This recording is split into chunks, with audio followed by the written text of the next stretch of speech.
Então, olá pessoal, né? Boa tarde, pessoal do 7º ano do Integral Colégio de Curso. Vamos aí, né, para a nossa aula, né, aula do 4º capítulo do 1º bimestre, tá certo? A gente já viu o Renascimento Cultural Urbano, né? Renascimento Cultural Urbano, que foi o 1º capítulo. A gente viu os estados modernos nacionais, toda essa formação dos reis absolutistas, tá? A gente viu também as grandes navegações. E agora a gente vai ver as reformas religiosas. Peguem um papel, anotem, né, para depois tirarem suas dúvidas, ok? Vamos lá.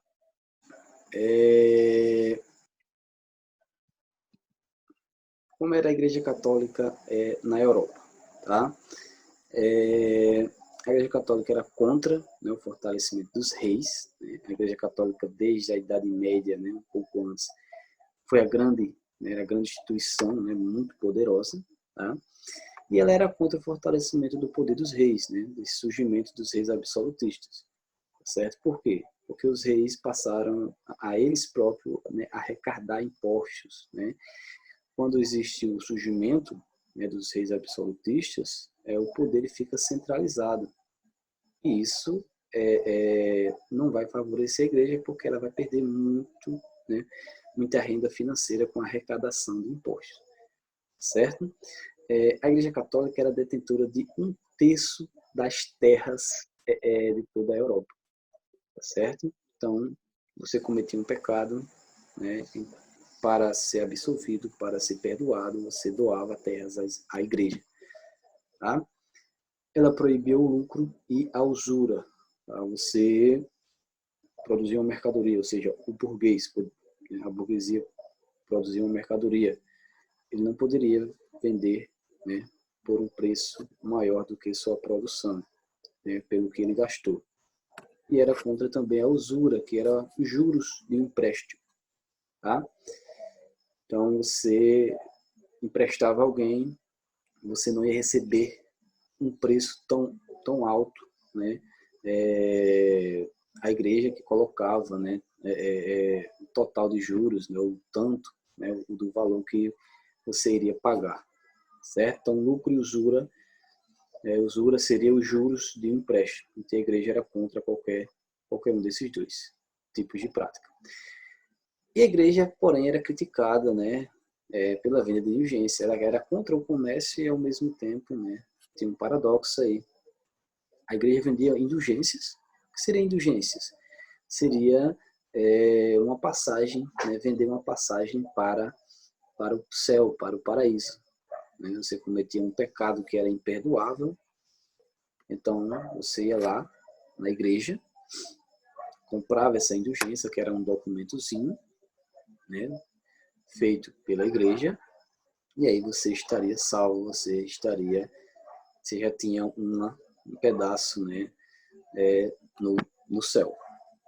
A igreja também era criticada pela venda de objetos sagrados, que era chamada de simonia, tá? E aí era qualquer objeto sagrado que for usado pelos discípulos ou por um santo importante, e às vezes nem acontecido nem ser, né, um objeto sagrado, acabava vendendo, né, poderia ser falsificado. E a igreja também vendia cargos eclesiásticos. Um nobre queria se tornar padre, né, a igreja ia lá e vendia esse cargo, tá certo? Então ela vai ser muito criticada por isso e por muitas outras coisas. Até o século XV, as indulgências eram concedidas a quem realizava caridade, ou seja, um nobre ou qualquer outra pessoa fez uma caridade, já estava com a passagem garantida para o céu, já recebia essa indulgência. Porém, a partir do século XV, ela passou a ser vendida, principalmente, né, com a necessidade de dinheiro que a igreja tinha para a construção da Basílica de São Pedro, certo?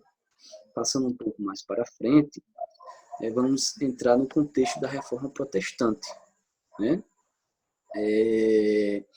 A nobreza, e aí é um contexto que a nobreza começa, né? Não é que ela era contra a religião cristã, mas ao mesmo tempo ela era contra, e aí era o seu interesse também, algumas práticas da Igreja Católica. Então, ela queria recuperar as terras que foram doadas à Igreja, principalmente, né, com relação aos pecados que essas pessoas faziam, e para serem perdoados, davam terras, né, e queriam retomar essas terras. Tá? Uma outra parte importante nesse contexto, né, o clero era muito criticado pela sua vida luxuosa e por muita corrupção. Tá? Eles queriam que as pessoas fossem salvas pelas suas obras, pela fé e pelas suas obras, mas ao mesmo tempo, né, viviam uma vida luxuosa, né, era carregada de corrupção, né, esse dinheiro era desviado. Tá? Então era muito criticado por isso também. Existia também o interesse da burguesia em um comércio lucrativo. Lembra que a igreja era contra o lucro, contra o comércio e contra a usura, né, contra os juros, né, contra qualquer tipo de acumulação de capital, né, de dinheiro. Então, a burguesia também estava interessada nessa reforma e vai apoiar tanto a nobreza como a burguesia. E aí vamos ter também a influência do renascimento cultural, do humanismo, né, do homem no centro de tudo, né, o antropocentrismo, né, o renascimento cultural ele vai, né, dar um pouco de base para, né, essas reformas protestantes. Aí no século XIV, né, tanto na Inglaterra como no Sacro Império Germânico, ali onde é que se localiza a Alemanha, tá? Padres humanistas já faziam críticas, né, à ignorância, à corrupção e à moralidade da Igreja Católica. Não só no século XIV, tá, pessoal? Também lá no século V, né, o Agostinho também já fazia críticas, né, à Igreja Católica. Já no século XV, as ideias humanistas geravam revolta, por exemplo, na Boêmia, onde hoje é a República Tcheca. Tá? Inclusive, os líderes foram mortos, tá? Foram condenados à fogueira. No século XVI, ó, tem uma zoadinha aqui da moto, mas tá dando aí para entender, tá? No século XVI, o movimento reformista vai ser liderado pelo Martinho Lutero, e agora a gente vê, né, como é que foi, né, essa reforma na Alemanha, como é que ela se inicia na realidade. O Martinho Lutero, né, ele vai iniciar o processo de contestação, né, ele vai contestar. Primeiramente, o Lutero ele não queria que houvesse esse desligamento, né, ele não queria o surgimento das igrejas protestantes. Eles queriam apenas que a Igreja Católica passasse por algumas mudanças. Tá? Porém, ele não vai ser atendido, né? Ele vai muitas vezes falar, não vai ser atendido, e aí ele começa. Tá? Ele era contra a venda de indulgências, certo? A moto de novo. Ele era contra a venda de indulgências, tá? E aí ele vai escrever as 95 teses, ele vai dizer lá o que é que ele quer, o que sua igreja vai ser, como é que ela vai ser, tá? E aí a gente vai ver já alguns pontos importantes, né, do luteranismo, né, dessas doutrinas que vão surgir, tá? Ele não se arrepende do que diz, ele vai ser excomungado pelo Papa Leão X, tá certo? Porém, ele vai ser protegido pela nobreza, né? A nobreza queria retomar suas terras, tanto a nobreza como a burguesia vão apoiá-los. E um ponto importante, ele vai traduzir a Bíblia do grego para o alemão. Tá? A Bíblia ela era particular apenas da igreja, né? As pessoas não poderiam, por exemplo, ler a Bíblia. Tá? As missas eram feitas em latim, as pessoas não entendiam. Então ele vai traduzir a Bíblia para o grego, do grego para o alemão. E depois vai haver muitas outras traduções de acordo com cada região, de acordo com cada reino. E aí a reforma ela vai se expandir e vai surgir aí muitas doutrinas, né, religiosas. O luteranismo, né, que é a que dá início, algumas características, né, aquilo que eu falei para vocês né, dessas 95 teses. E aí algumas, né, os clérigos, né, na igreja na doutrina luteranista, né, vão poder se casar. Os padres até hoje não podem. Então lá, né, com o surgimento com a reforma protestante, os padres agora vão poder se casar. Não vai ter hierarquia religiosa. A gente vê hoje, né, nosso chefe é o Papa. Naquela época também era, tá? Existiam os bispos, existiam, né, um administrador, ou seja, a Igreja Católica era centralizada. Agora, com o luteranismo, não. A igreja ela vai ser descentralizada. Você não vai haver hierarquia, certo? Por exemplo, as igrejas evangélicas hoje, eles têm um único líder? Não. Cada pastor é líder da sua igreja, da sua congregação, certo? Ele vai dar uma livre interpretação para a Bíblia, então as pessoas vão poder interpretá-la, né? Vão poder ler a partir também da sua tradução, né? A igreja vai ser subordinada ao Estado. Lembra daquela briga? A igreja não era a favor da centralização política. Já com o luteranismo não, né? A igreja agora ela vai ser subordinada ao Estado. O Estado, ou seja, pode intervir na igreja agora, tá certo? E o que é mais interessante aqui, né? A salvação agora vai ser pela fé, tá? Vai ser pela oração. Você não precisa fazer obras, né? Não, claro, você pode fazer, mas aqui você não vai precisar fazer tanto. A sua fé que vai lhe salvar, a sua oração, tá certo? Isso era uma diferença, né, já dos protestantes, né, para a Igreja Católica. Ele vai criticar o culto das imagens, né, de santos, tá certo? A adoração de imagens, né, a adoração de santos, né? Ele vai dizer que não existem intermediários entre Deus, né, e o ser humano. Você pode falar logo com Deus, tá? Então ele vai criticar muito esse culto a imagens e a santos. Outro ponto importante vai ser que dentro do luteranismo vai haver apenas 2 sacramentos, o batismo e a Eucaristia. Ou seja, não vai precisar de tantos sacramentos para a população poder participar dessa igreja, tá? Lembrando que na Igreja Católica existem 7 sacramentos. Então, com 2, você já participava, né, da igreja do Lutero, né, das igrejas protestantes. E aí, essas ideias vão se espalhar rapidamente, né? Vai ter aceitação de nobres, de burgueses, de camponeses, tá certo? Porque ela vai cativar, tá, essas classes sociais, tá certo? Até porque ele era mais, integrava mais, incluía mais as pessoas, tá certo? E aí, vamos ter também uma outra doutrina que vai surgir, tá? Que vai ser o calvinismo, tá? O Calvino. Ítalo Calvino ou João Calvino, não lembro o nome, mas Calvino, tá? Então, algumas características, né? Ela vai ser influenciada muito pelas ideias de Lutero, então Lutero vai ser aí, né, o ponto de partida, tá certo?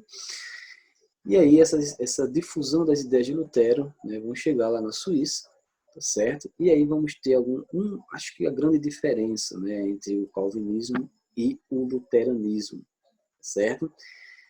No luteranismo, a salvação era feita pela fé, como eu já tinha falado. No calvinismo, não. Vai ser pela teoria da predestinação, que era baseada em quê?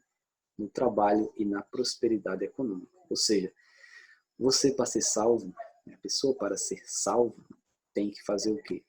Tem que trabalhar, tem que, a partir do seu trabalho, tem que obter riquezas, tá certo?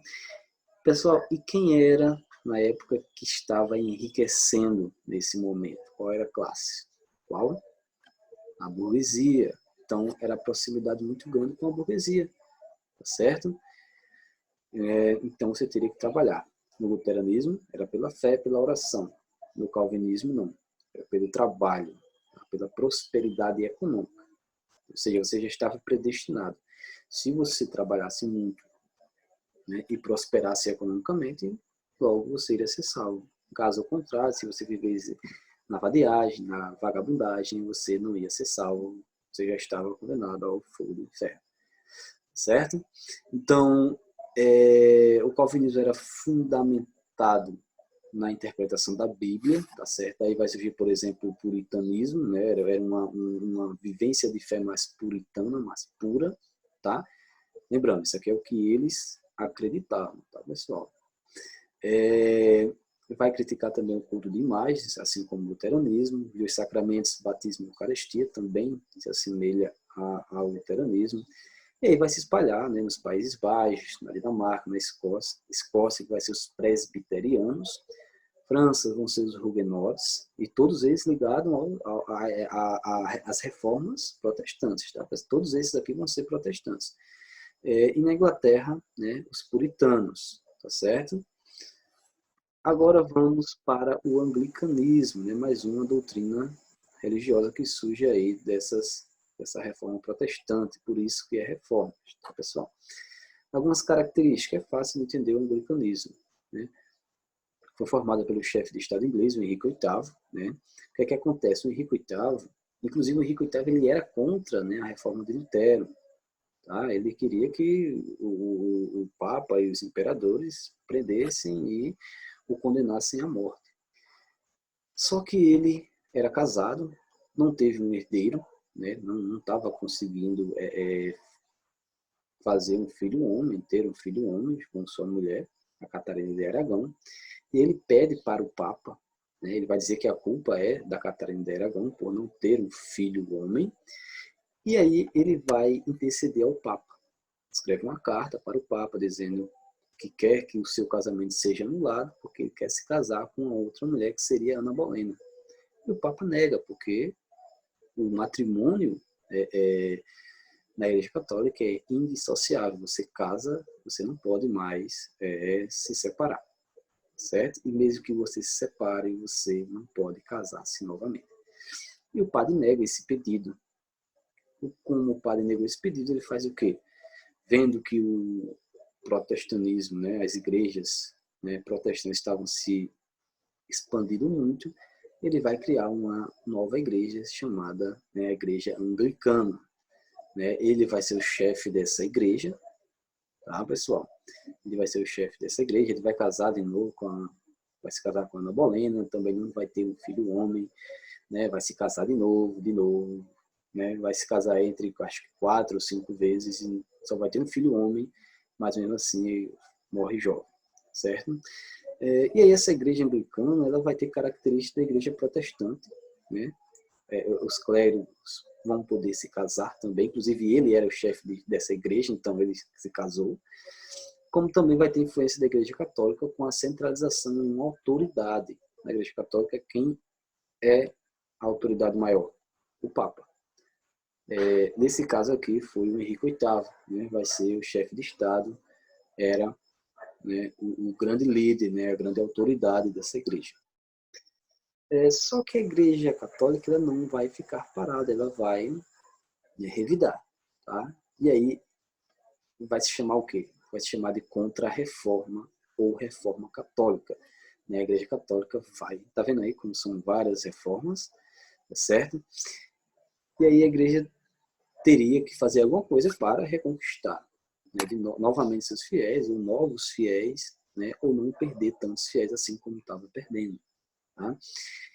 E a igreja ela vai se reunir, né, no Concílio de Trento, tá certo? E vai repensar alguns dogmas. Por exemplo, a língua que era falada nas missas era o latim. Então, ela vai ficar facultativa. Não totalmente facultativa, mas, por exemplo, se o padre daquela igreja percebesse que estava perdendo fiéis porque estava celebrando a missa em latim, ele poderia falar na língua, né, daquela região, certo? Poderia rezar a missa, professar a missa, né, na língua daquela região. Vai criar também seminários para a formação de padres, tá? Lembra que eles acabavam vendendo, né, cargos eclesiásticos, então agora vai ter, os padres vão passar por uma formação, tá certo? Vai reafirmar os dogmas católicos, a questão do matrimônio, né, não vai ser indissociável, não vai ter anulação de casamento, né, vai criar um index, né, criação do Index Librorum Prohibitorum, acho que é isso, tá? Ou seja, eles vão listar uma lista de livros, né, vão listar livros proibidos, né, e esses livros vão ser, né, quem lê esses livros vão ser condenados, né? Quem lê esses livros vão estar sujeitos a ser perseguidos, a irem para a fogueira, por exemplo, a serem mortos. Né? Como, por exemplo, Maquiavel, lembra do teórico absolutista, do Galileu Galilei, tá certo? Livros, por exemplo, da Igreja Protestante, tá? A própria igreja protestante, ela vai ser condenada, tá? pela igreja católica. Isso tudo nessa reunião, tá, pessoal? Nesse concílio de Trento, que era uma reunião de clérigos, de padres, né? De bispos, do próprio Papa, que vai discutir como é que ia, né, se organizar a igreja, tá certo? E vai também criar a Companhia de Jesus, né? Os jesuítas, os famosos jesuítas, né? O Inácio de Loyola, né? Vai ser esse o grande, né, o criador. E o que é que acontece? Esses padres, né, que eram chamados também de soldados de Cristo, eles vão, por exemplo, para a África, eles vão principalmente para a América, né? Vão conquistar aí novos fiéis, né? Eles vão, por exemplo, catequizar os índios, né? Então era uma companhia que foi para a América, foi para a África, conquistar novos fiéis, né? Catequizar índios, visto que a igreja perdeu muitos fiéis, né? Com a reforma protestante. Tá? E vai intensificar também os processos de tribunal do Santo Ofício. Tá? Ou seja, esse tribunal iria julgar, né, as heresias, né, os pecados, se você cometeu algum pecado, se você leu, por exemplo, um livro proibido, se você cometeu adultério ou alguma outra coisa, né, essas pessoas iam ser julgadas, iam ser perseguidas e, em muitos casos, iam ser mortas. Certo? A questão da Inquisição católica, que também teve a Inquisição protestante. Certo? Então é isso, tá? Espero que tenham entendido. Qualquer dúvida, é só perguntar, né? No dia da aula vamos ter né, no chat, vocês podem falar. Inclusive também eu vou deixar a atividade, tá certo? Qualquer coisa é só perguntar, ok? Então fiquem com Deus, se cuidem, tá certo? E até logo.